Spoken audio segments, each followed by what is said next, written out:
This is the W2 Report with Sanji Homura. Here's Sanji. Hello, everyone, and welcome to another exciting episode of the W2 Report, this time on a Wednesday.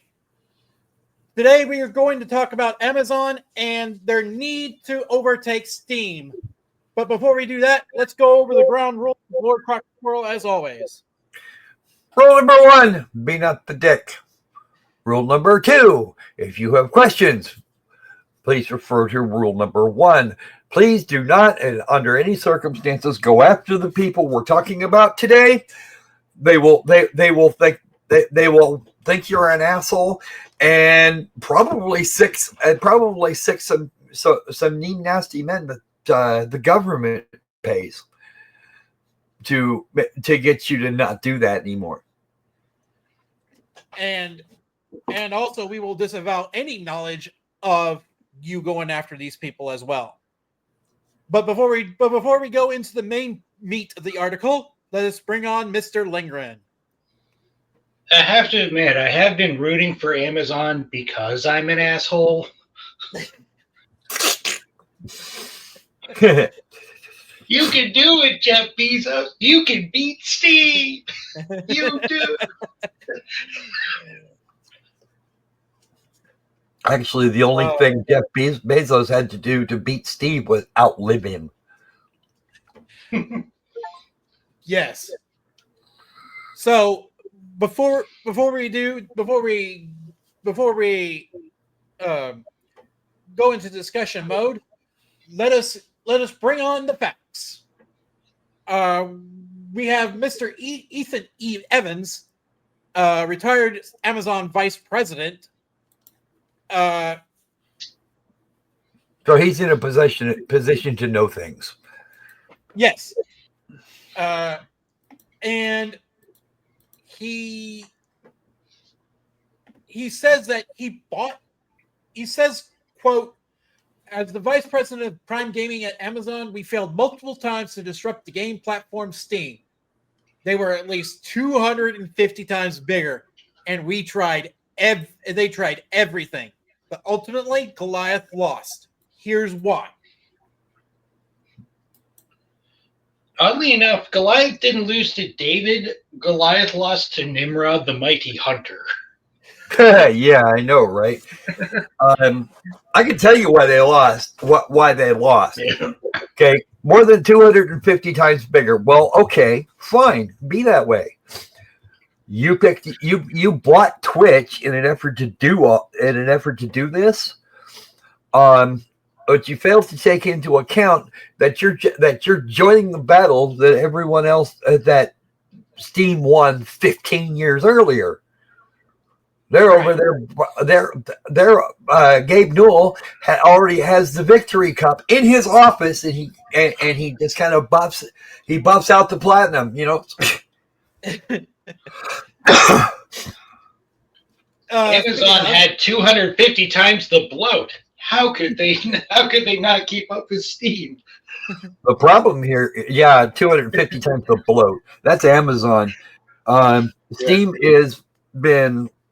and Valve as a whole have been they're a much leaner operation. Yes. And the overhead, their overhead isn't nearly as much as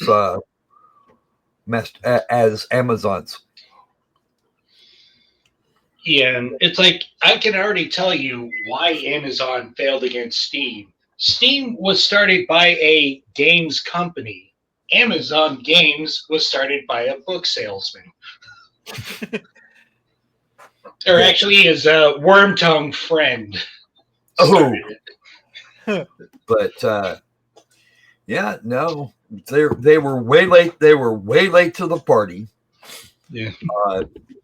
And they need a really big meeting with Doge.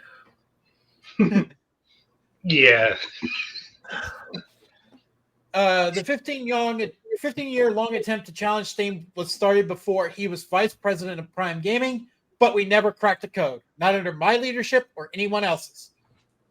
The first way we tried to enter the online game store market was through acquisition. We acquired Reflexive Entertainment, a small PC game store, and tried to scale it. It went nowhere. Then, after buying Twitch, we created our own PC game store. Our assumption was gamers would naturally buy from us because they were already using Twitch. Wrong. Absolutely wrong. And anybody with a brain cell at the time, they saw the acquisition of Twitch, and then not too terribly long after that, a store, and everybody giggled. Yeah. Dude, can we not? Finally, we built Luna, a game streaming service that lets people play without a high-end PC. Around the same time, Google tried the same thing with their product Stadia. Neither gained significant traction. See, here's the thing. You will always have at least some lag when you do that. Okay? There is no way there's no way to avoid it. Okay? A tenth of a second's worth of lag on I don't know, Dark Souls will get you pounded into a Cornish pasty really fast. Yeah, streaming games is extremely different from streaming video. Right. Yes. And that's what they fail to understand. See, the fastest the fastest that I've seen that you can get data back and forth from a server, ping time a total of half a millisecond or at 5 milliseconds. And to do that, you've got to be pretty much on top of wherever it is that information is coming from and going to. Okay. Okay. It doesn't sound like a lot. 5 milliseconds, does it? No. But add more and more frames and actions and what have you. Calculations. Definitely calculations. And that 5 milliseconds will add up very, very quickly. Okay. At 5 milliseconds at 30 frames per second, a very vast difference to your actual game quality, because a lot of people, they absolutely insist that they cannot do anything under like 500 frames a second. Dude, that's the high-speed camera work people in physics in our physics communities use to tell how fast a ball weight of some kind falls, right? Or the speed of a bullet. Although generally the speed of a bullet would be more like 5 to 10,000 frames in a second, but you still can't play it back that fast. Right? You can't. It's just not going to happen. So any kind of lag, especially if the server has to generate the frames individually and then pass them back to you, any kind of lag, game over. You'll be seeing the words "you died" right there in front of you. I give you 5 minutes. That reminds me. I remember playing Worms at a LAN party, and it's like whenever someone is moving their worm, his action happens noticeably sooner than the action on everyone else's screens, and that's in a direct computer-to-computer hookup. Yep. Also note that people have a dislike of generative AI. look at what you're actually doing. See Look Monday's at what's going on that server at that moment. Because the generative AI works. It works based on your gameplay, and it can and to a limited degree can predict what you're going to do next, and then it generates the frames that it needs. See Monday's video. The whole time, Steam dominated while being a relatively small company compared to Amazon and Google. The mistake was that we underestimate what made consumers use Steam. It was a store, a social network, a library, and a trophy case all in one, and it worked well.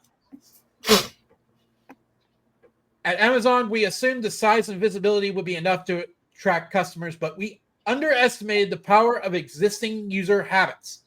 We never validated our core assumptions before investing heavily in solutions. The truth is that gamers already had a solution to their problems, and they weren't going to switch platforms just because a new one was available. See Epic Games. Yeah. No, we got people that go to Epic Games, but they still buy from Steam, and it's because Epic Games, in some cases, they'll give you some sort of a game for free to get you in the door, and then they'll use what you download as an indicator of what you might buy, and then they tailor your experience. Right. I have a friend who has Epic only for the free games. He hasn't spent a dime on it. I haven't spent a dime on Epic either. Yeah. Actually, I did, and that's because I wanted a game they had that was exclusive to the store, to the Epic store for quite a while. We didn't get a Steam release of that game for the better part of a year. I don't remember exactly, but that was it was a brand new AAA game that had been it had actually been ported off of the PlayStation of all places. But for a PC release, no. I look at video games for a living. Not that it's a very good one, but if I don't have, there are some games I need to have. Final Fantasy VII Rebirth or remake was one of those games. Yep. And he closes with an interesting point. Just because you're big enough to build something doesn't mean people will use it. You can build it, but they won't come. Nope. It's not a baseball stadium at all. All right. I would like to thank everybody for watching this little discussion on Amazon and Steam. Just remember to do all the YouTube-y things. Like, comment, and subscribe. If you haven't. And based on what we've seen so far, the war between Steam and everybody else together has only just begun. So I have been Steam is still king of the hill. Yes, and it will remain so in perpetuity. The only way anybody's going to thank heavens for that, actually. The only way anybody's going to gain ground on Steam is if the entire server shuts down for good. Yeah. I am Insanji Imura. Thank you for watching, and beware, the tax man cometh.